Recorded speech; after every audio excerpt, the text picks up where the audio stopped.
సంవత్సరాల తరబడి government job కోసం వేచి చూస్తున్నారా? కేవలం 8 నెలల్లో మీ కల నెరవేర్చుకోండి. వెంటనే కింది నెంబర్స్ కి కాల్ చేయండి.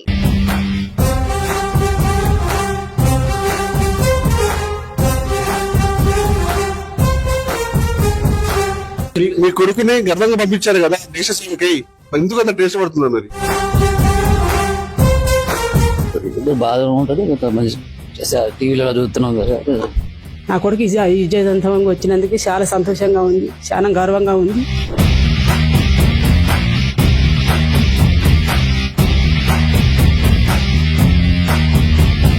హాయ్, హలో, నమస్తే, welcome to Suman TV. Operation Sindoor ఈ పేరు వింటే ప్రతి ఒక్క భారతీయుడి ఒంట్లో నరనరాన కూడా ఒక పౌరుషమతం వెళ్ళి వస్తుంది. ప్రతి ఒక్కరు కూడా ఆపరేషన్ సింధూర్ అంటే విజయవంతమైంది. ఆపరేషన్ సంబంధించినటువంటి భారత్ పాక్ మధ్య యుద్ధం జరగడంతో మనది భారత్ పైచేయి అయింది. దీనికి సంబంధించి ఆ యుద్ధ రణరంగంలో పాల్గొన్నటువంటి మహబూబాబాద్ జిల్లా బయ్యారం మండలంలో ఉన్నటువంటి అజార్ అనే ఒక యువకుడు సైన్యంలో చేరాడు, యుద్ధంలో పాల్గొన్న నేపథ్యంలో అతని అనుభవాలు ఏంటి, అసలు ఆ యుద్ధంలో పాల్గొన్నప్పుడు తనకి ఏమనిపించింది, ఆ యుద్ధం అసలు జరుగుతుందా జరగదా, ప్రతి క్షణం భయంగా చూస్తుంటే ఆ రోజులు ఎలా గడిచాయి అని తెలుసుకునే ప్రయత్నం చేద్దాం. మనతో పాటు జవాన్ అజార్ ఉన్నాడు, అడిగి తెలుసుకునే ప్రయత్నం. ఫస్ట్ ఆఫ్ ఆల్ మీకు నా తరపు నుంచి, మా సుమన్ టీవీ తరపు నుంచి కంగ్రాచులేషన్స్, మీకు సెల్యూట్ చేస్తున్నాం. ఏంటి అసలు ఆపరేషన్ సింధూర్ ఎలా వచ్చింది అసలు? నేను గత 9 సంవత్సరాలుగా నేను ఇండియన్ ఆర్మీలో జాబ్ చేస్తున్నాను సార్. లాస్ట్ 3 years నుంచి నేను జమ్మూ కాశ్మీర్లో పోస్టెడ్గా ఉదంపూర్ సెక్టర్లో చేస్తున్నా.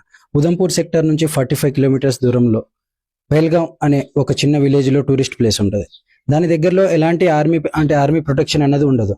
అలాంటి ప్లేస్లో టెర్రరిస్ట్ అన్నది లోకల్ సపోర్ట్ తోటి అక్కడ అటాక్ అన్నది జరగడం జరిగింది సార్. ఆ విషయం తెలిసి 1/2 hour అందరు మేము వెళ్ళేసరికి అక్కడ ఎలాంటి మావోయిస్టులు అన్నది అక్కడ మా దృష్టికి చేరలేదు. ఈ విషయం తెలుసుకున్న పై అధికారులు దీని గురించి చాలా చర్చ జరపడం జరిగింది. దీనికి పేరుగా ఆపరేషన్ సింధూర్ పెట్టడానికి ముఖ్య కారణం, మన లేడీస్కి సింధూరం అంటే బొట్టు, తిలకం తూడ్చేయడం పాకిస్తాన్ చేయడం జరిగింది. దానికి ప్రతికూలంగానే ఈ ఆపరేషన్ సింధూర్ పేరు పెట్టడం చాలా మంచి విషయం. ఆపరేషన్ సింధూర్ పేరు పెట్టిన తర్వాత కంటిన్యూ 22 days నేను ఎల్సీలో ఉదంపూర్ సెక్టర్లో డిప్లాయ్ అవ్వడం జరిగింది. ఆ రోజు పహల్గాం దాడి జరిగిన రోజు మీరు అంటే చుట్టుపక్కల పరిస్థితులు ఉన్నారు మీరు అక్కడనే, దాని పక్క పహల్గాం అటాక్ జరిగిన 45 kilometer డిస్టెన్స్ లో నేను అక్కడనే ప్రెసెంట్ ఉన్నాను సార్. మాకు ఈ విషయం తెలిసిన ఎమ్మటే మేము అక్కడ నుంచి లోకల్ ఎల్లీతో మేము అక్కడ చేరుకునే సమయానికి మీకు ఎవరు సమాచారం నుంచి అక్కడ అటాక్ జరిగింది, మరి అది సిద్ధంగా అని చెప్పేసి మీకు పై అధికారులు ఏమైనా ఇన్స్ట్రక్షన్ ఇచ్చారా? మీకు మా పై అధికారి, మా సుపీరియర్ అఫ్సర్ మాకు ఇంటిమేషన్ చేశారు సార్. మేము special troops trainers as a 9 paira నేను లాస్ట్ 2 years గా స్పెషల్ గా ట్రైనింగ్ చేశాను. సో మాకు మా ట్రూప్స్ అనేది 8 members మాకు ఇంటిమేట్ చేసి ఇమీడియట్లీ అక్కడికి వెళ్ళాలన్న ఉద్దేశంతో మేము అక్కడికి ఇమీడియట్ గా చేరుకున్నాం. మీకు ఎలా అనిపించింది పై అధికారులు మీకు ఇన్స్ట్రక్షన్ ఇవ్వడంతో మీరు సిద్ధంగా అండి పహల్గాంకి వెళ్ళాలన్నప్పుడు ఉన్న అక్షరాలు మీకు ఏమనిపించింది సార్? నేను చాలా గర్వపడ్డాను sir. We need to fight for our country, this is the best moment I want to show. ఆ విధంగా నేను ఎమ్మటే ఏం ఆలోచించలేదు. నేను అదే విధంగా వెపన్ తీసుకొని డైరెక్ట్ ఆ ప్రదేశానికి చేరడం జరిగింది సార్. పహల్గాం కు టూరిస్టులు చనిపోయిన 23 మంది చనిపోయిన ప్రదేశం మీరు వెళ్ళారు. అక్కడ చూస్తే సిచ్యువేషన్ సార్ ఎలా ఉంది సార్? అక్కడికి వెళ్ళాక చాలా ఘోరమైన పరిస్థితి సార్. అక్కడ మొత్తం డెడ్ బాడీస్ అన్ని పడి ఉన్నాయి, లేడీస్ అందరూ ఏడుస్తున్నారు. అక్కడ లోకల్ సపోర్ట్ కూడా ఆ టైంకి మాకు చాలా లభించింది. అక్కడ లోకల్స్ అందరూ ఎవరైతే భయపడ్డారో వాళ్ళ లేడీస్ అందరిని ఇంటికి తీసుకెళ్లడం అదంతా జరిగింది. అప్పటిలోపు మేము సర్చ్ ఆపరేషన్ స్క్వాడన్స్ చేసాము, అయినా కానీ ఎలాంటి మాకు ఇంటిమేషన్ అక్కడ దొరకలేదు. అప్పటిలోపే వాళ్ళందరూ అక్కడ నుంచి డిస్ట్రాయ్ అయిపోయారు. పహల్గాం దాడి అనంతరం ఉగ్రవాదులు అక్కడ నుంచి చుట్టుపక్కల ప్రాంతాలకు వెళ్ళినప్పుడు కూడా మీరు సెర్చ్ బృందం కూడా వెళ్ళి ఆపరేషన్ చేశారు అక్కడ? Sir, total 2 స్క్వాడన్స్, inner squadron, out side squadron చేసి 2 స్క్వాడన్స్ పెట్టాము. కానీ వాళ్ళది ఎలాంటి ఆచూకీ దొరకలేదు. అప్పటిలోపే వాళ్ళు అక్కడ నుంచి లోకల్ సపోర్ట్ ద్వారా వేరే ప్రాంతానికి చేరుకున్నారు. మీకు భయం అనిపించలేదా? మనం ప్రత్యక్షంగా యుద్ధంలో దిగుతున్నాము, ఏం జరుగుతుంది అనేది మీకు మనసులో వచ్చింది ఏమని అనిపించింది? లేదు సార్, నేను గత 2 సంవత్సరాలుగా స్పెషల్ ట్రైనింగ్ దీనికోసమే తీసుకున్నాను. ఇలాంటి రోజు కోసమే నేను వెయిట్ చేస్తున్నాను. ఎప్పుడు నా దేశం కోసం నేను సేవ చేయడానికి నాకు ఇలాంటి అవకాశం దొరుకుద్దా ఆ రోజు, ఇప్పుడు నాకు ఆ కోరిక నెరవేరింది. పహల్గాం దాడి మొదటి నుంచి మొన్నటి వరకు కూడా యుద్ధ యుద్ధమేఘాలు గమ్ముకున్నవి. At the same time Bharat Pak మధ్యలో యుద్ధం కూడా జరిగింది. యుద్ధంలో పాల్గొన్నప్పుడు మీకు అనుభవాలు ఏ విధంగా ఎదురయ్యారు? సార్ యుద్ధం అనేది జరుగుతుంది అనేది మాకు ముందుగా కరెక్ట్ గా ఇంటిమేషన్ అనేది క్లియర్ గా లేదు.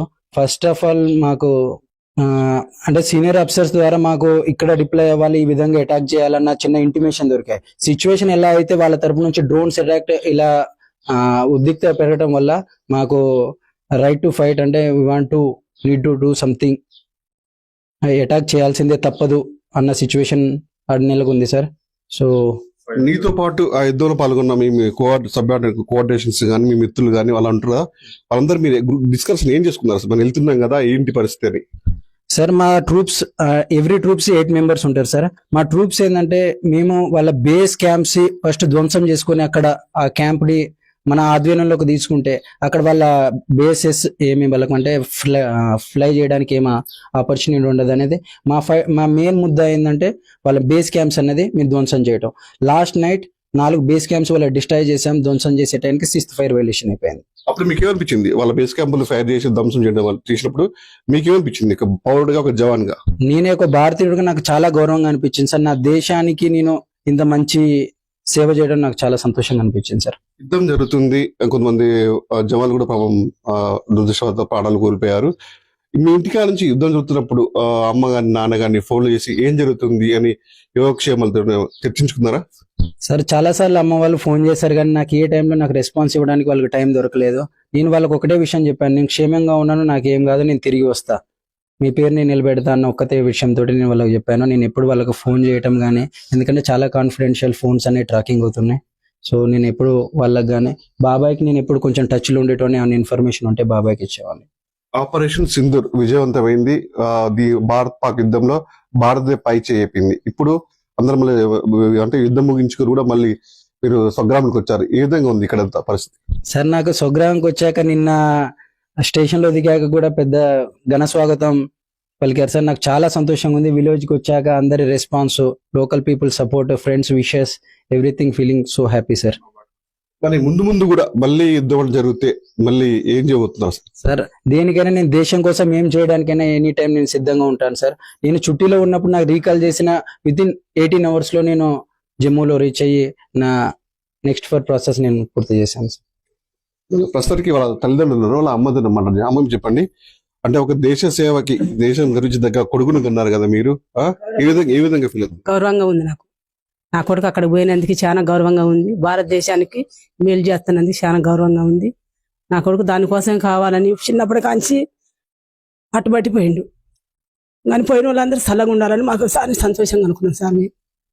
నా కొడుకు విజయవంతంగా వచ్చినందుకు చాలా సంతోషంగా ఉంది, చాలా గౌరవంగా ఉంది. నాకు ఈ కొడుకు పుట్టినందుకు చాలా సంతోషం, చాలా బాధగా అనిపించింది సార్. అందరు చచ్చిపోతుంటే ఒక కొడుకు చచ్చిపోయిండు, నా కొడుకు ఏమైందో ఏం కాదు అని బాగా బాధపడ్డా. కానీ పోయిన వాళ్ళందరూ సంతోషంగా వచ్చారు సార్. అదే సంతోషం. నా కొడుకు దేశం కోసమే పుట్టింది సార్. కానీ అందరు చల్లగా ఉండాలి, అందరూ మంచిగా రావాలి, అదే నా సంతోషం సార్. అమ్మ, యుద్ధం జరుగుతున్నప్పుడు నీకు టీవీలలో చూస్తున్నారు, పేపర్లో చూస్తున్నారు, చనిపోతున్నారు, అటు పాక్ సైడ్ కూడా చాలా మంది కూడా మృత్యువాత పడ్డారు అన్నప్పుడు నీ కొడుకుని చూడాలని అనిపించిందా నీకు? అనిపించింది సార్. ఒక అతను చనిపోయినప్పుడు నా కొడుకు కూడా ఇలాగనే అవుతాడా ఏంది, నా కొడుకు దేశం కోసం అన్న ఆగమైపోతాడు అని చాలా భయపడ్డాం సార్. కానీ నా కొడుకు ఫోన్ చేసినప్పుడు నేను మంచిగానే ఉన్నాను, పర్వాలేదు, బాధ ఏం లేదు, నేను తిరిగి వస్తాను, మీరేం టెన్షన్ పడకాకండి అని నా కొడుకు చెప్పింది సార్. నాకు అదే సంతోషంగా ఉంది. నా కొడుకు చిన్నప్పటి కాంచి కూడా ఆర్మీకి పోవాలని బాగా పట్టుదల పట్టేటోడు. కానీ ఒక్కడే కొడుకు వద్దని నేను చాలా సార్లు ప్రయత్నం చేసినా కూడా నీ దేశం కోసం పోతాను, నాకు ఇష్టం, నాకు ఆర్మీ అంటే అని నా కొడుకు 18 సంవత్సరాలకే పోయింది సార్.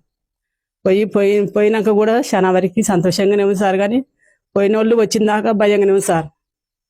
వచ్చిందాకా భయంగానే ఉంది. నా కొడుకు ఎట్టొస్తాడో ఏం కాదో. నా కొడుకుతో పాటుగా అందరు పోయిన వాళ్ళు చల్లగా రావాలి, అందరూ మంచిగా ఉండాలి, భార్య పిల్లలు అందరూ ఆగమైపోతారు అని.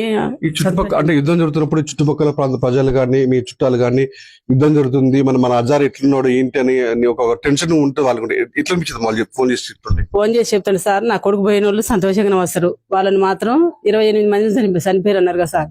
మరి వాళ్ళు చనిపోయినప్పుడు మరి వీళ్ళు యుద్ధం చేయాలి కదా, యుద్ధం చేద్దాని పేరు నా కొడుకు పోయిన వాళ్ళు అందరూ సంతోషంగా వస్తారు, వాళ్ళని పిలుస్తారు.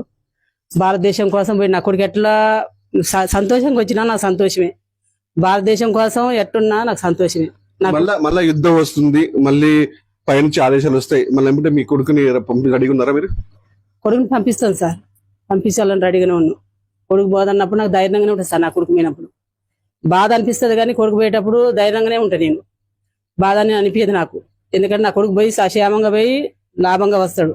సంతోషంగా పోయిన వాళ్ళు భగవంతుడు ఇచ్చిన రుణం ఉండాలి మనకి, అంతే అని నేను ఫీల్ అవుతాను. నేను మనతో మాట్లాడడానికి సైనికుడు వాళ్ళ తండ్రి ఉన్నాడు. మీరు చెప్పండి, దేశం గర్వించదుగా కొడుకుడు కన్నారు, యుద్ధంలో పైచేయి సాధించి నేడు సంగ్రామానికి వచ్చారు. అంటే వస్తారు అనుకున్నారా అక్కడ ఉన్నటువంటి సిచ్యువేషన్ చూస్తే మీరు? చేసి కంపల్సరీ అవుతారు. నా కొడుకు పోయినందుకు నాకు చాలా గౌరవంగా ఉన్నది. యుద్ధం చేసి వస్తాడు అనుకున్నా, నేను చేసి వస్తాడు అనుకున్నా. ఎట్లా అనిపించింది మీ కొడుకు అక్కడ లైవ్ లో ఉండి యుద్ధం చేస్తుండు? ఏ విధంగా అనిపించింది మీకు? ఏదైనా గౌరవం ఉంది, భయం కూడా కొంత ఉంది కానీ అట్లా ఏం జరగదు అనుకుని పోయి కంపల్సరీ సాధించుకొని వస్తాడు. మీ మిస్సెస్ చెప్తుంది భయపడ్డారని చెప్తున్నారు, ఎంతకని భయపడ్డారు మరి? అట్లా భయపడుతుంటే వాళ్ళు మిస్డ్ కాల్ చెప్పండి, కంటిన్యూగా నాకు ఫోన్ చేశారు. నేను లిఫ్ట్ చేసే టైం లేదు నాకు, ఏం రెస్పాన్స్. నేను బాబాయ్ తోటే ఓన్లీ కనెక్ట్ లో. మీరు మీ కొడుకుకి 27 మిస్ కాల్ ఇచ్చారట ఫోన్ చేసి మాట్లాడదామని, ఎందుకు అట్లా మరి? ఏం జరుగుతుంది అన్నది అక్కడ, అది ఏం జరుగుతుంది పరిస్థితి. మీ కొడుకునే గర్వంగా పంపించారు కదా దేశ సేవకై, ఎందుకు అంత టెన్షన్ పడుతున్నారు మరి? టెన్షన్ ఉంటుంది, టెన్షన్ ఎందుకు బాధ ఉంటుంది. మంచి టీవీలో చూస్తున్నాం కదా, టీవీలో చూసినప్పుడు మీకు ఏమనిపించింది? ఒక్క చూసే పని అందరూ 100 మంది చేసి గెలుచుకుని వస్తారని నాకు నమ్మకం. యుద్ధం అయిపోయినాక నీ కొడుకు మళ్ళీ నీకు ఫోన్ చేశాడా? అయిపోయిన చేసిండు. ఏమనిపించింది అప్పుడు నీకు? నాకేం కాదబ్బా, మంచిగా ఉన్నా, నేను ఇద్దరు ఎట్లా చేసుకుని వస్తాం, మీరేం భయపడబాక మంచిగా ఉండండి అని అన్నాడు. చూసారుగా ఇక్కడ ఉన్నటువంటి వాళ్ళ పేరెంట్స్ కూడా కన్నీటితో మనం చెప్తుంది. ఎందుకంటే ఒకగానొక కొడుకు తన దేశ సేవకి పంపించాం, మాకు చాలా గర్వంగా ఉంది, మళ్ళీ యుద్ధం అంటూ వస్తే కూడా మళ్ళీ పంపించే సిద్ధంగా ఉన్నాం అని చెప్పేసి ఒక తల్లి కూడా కన్నీటితో ఒక కొడుకుకి ధైర్యం చెప్పే ప్రయత్నం కూడా చేస్తుంది. ఎందుకంటే ఉన్నది ఒక కొడుకు, ఆ కొడుకు మీద మేము ఆశలను పెట్టుకున్నాము, అయినా కూడా దేశం కోసం మా కొడుకు రణరంగంలో ఉన్నాడు కాబట్టి మేము చాలా గర్వించదగ్గ విషయం. తన కొడుకు కూడా సంగ్రామం నుంచి చేరుకున్న రోజుల్లో కూడా చుట్టుపక్కల వారు వచ్చి కూడా తను అభినందిస్తుంటే మాకు అంతకన్నా సంతోషం, మాకు ఇంకేం కావాలని చెప్పేసి కూడా తల్లిదండ్రులు సైనికుడు అజర్ అయితే చెప్తున్న పరిస్థితి. మనోడు ఆడు వేండు యుద్ధం జరుగుతుంది, ఏమనిపించింది తల్లి? ఏమనిపించలేదండి, వాళ్ళని అందరూ కాపాడాలి, మంచిగా రావాలని కోరుకున్నాం. అంటే చాలా మంది యుద్ధంలో కొంతమంది వార్తలలో చూస్తాం కదా, టీవీలలో గట్టగా వస్తుంది కదా, మంచిగా జరగాలి, ఇట్లా జరగొద్దని దండం పెట్టుకుంటాం, రోజు కోరుకుంటాం. అంటే ఎట్లా అనిపిస్తుంది మీ కొడుకు? అంటే మనవాడు గర్వంగా అక్కడ పాల్గొన్నాడు, మంచిగా సాధించాలి, మంచిగా రావాలని ఎదురు చూస్తున్నాం. క్షణం ఒక భయం అనిపించింది, ఏం జరుగుతుంది వార్తలలో చూస్తుంటే ఘోరంగా ఉంది, టీవీ వార్తలు చూస్తాం. సంతోషం అనిపించింది. మళ్ళీ పోతా అంటే మరి పంపిస్తారా? పంపిస్తాం, ఇట్లా జరగొద్దు, మంచిగా ఉండాలి, ఇక జరగనే కూడా చేస్తూ ఉంటారు ఇక పెద్ద పెద్దోళ్ళు, అట్లా ఉండాలి అని అనుకుంటాం. భయం అనిపించింది సార్, మా పిల్లగాడు పోతుంటే మా బాబు నా భయం అనిపించింది. భయం ఎందుకు అనిపించింది? ఎట్లా జరిగిద్దో అనుకునేది కడుపులో.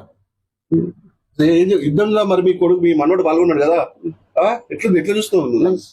మంచిగా వచ్చిండు మనోడు, గౌరవంగా వచ్చిండు. అంత మంచిగా జరిగింది, మంచిగా విజయంతో పోయేటప్పుడే భయం అనిపించింది సార్, పోయేటప్పుడే భయం అనిపించింది. వార్తలలో చూసాడు, టీవీలలో చూస్తే మీకు ఏమనిపించింది మరి? అట్లా జరుగుతుంది, అట్లా అయిందో అనిపించింది. ఫోన్ చేసి ఇప్పుడు మాట్లాడినా మనవంతో మరి మాట్లాడలే, వాడు చేస్తుంటే వాడే ఎత్తటం లేదా అన్నదేమో, వాళ్ళు ఏడొచ్చి కనుక్కునేది. ఏం చేస్తాం సార్, అల్లా దయ అనుకున్నాం. నా పేరు షేక్ నాగుల్ మీరా, నేను ఆర్మీ జవాన్ అజార్ కు బాబాయ్ అవుతాను. మాకున్న అన్నదమ్ములలో మా పెద్దన్న కొడుకు అజార్, మనకి చిన్నప్పటి నుంచి ఆర్మీ అన్న పోలీస్ అని చాలా ఇష్టం. తన 18 ఏటనే ఈ జాబ్ సాధించాడు. రీసెంట్ గా ఆపరేషన్ సింధూర్కి వెళ్లే ముందు నన్ను కలిశాడు, చాలా ధైర్యం చెప్పాను, వాడు కూడా చాలా ధైర్యంగా ఉన్నాడు. ఏం కాదు బాబాయ్, అమ్మ బాబుకు ధైర్యం చెప్పు, నువ్వు కూడా నేను ఖచ్చితంగా విజయం సాధించి మన భారతదేశ ఆడపడుచుల సింధూరాన్ని తుడిపేసిన ఉగ్రవాదుల్ని కంపల్సరీ యుద్ధానికి పాల్గొని వస్తాను, విజయం సాధించి వస్తానని గర్వంగా చెప్పాడు. మాకు చాలా సంతోషం అనిపించింది. ఇక లోకల్ వచ్చినా కూడా మన Mahabubabad town CI Devender sir కూడా స్టేషన్ రిసీవ్ చేసుకున్నారు. చాలా ఆనందం అనిపించింది. బయ్యారం కూడా మా ముస్తాఫనగర్ వాసులు, బయ్యారం ప్రముఖులు కూడా చాలా మంది విషయాలు తెలియజేశారు. అలా చెప్తున్నప్పుడు మాకు కూడా ఒక అన్న కొడుకు మాకు కూడా చాలా గర్వంగా అనిపించింది. ఆ మూమెంట్ ఎప్పటికీ మర్చిపోలేము. ఇప్పుడు కూడా మళ్ళీ పిలుపు వచ్చినా కూడా వెంటనే వెళ్ళడానికి మా అన్న కొడుకు సిద్ధంగా ఉన్నాడు. జై జవాన్, జై ఆర్మీ, జై జవాన్.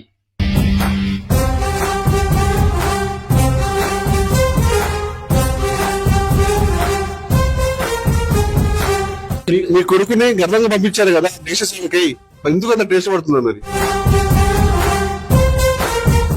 బాధ ఉంటుంది, మంచి టీవీలో చూస్తున్నాం కదా.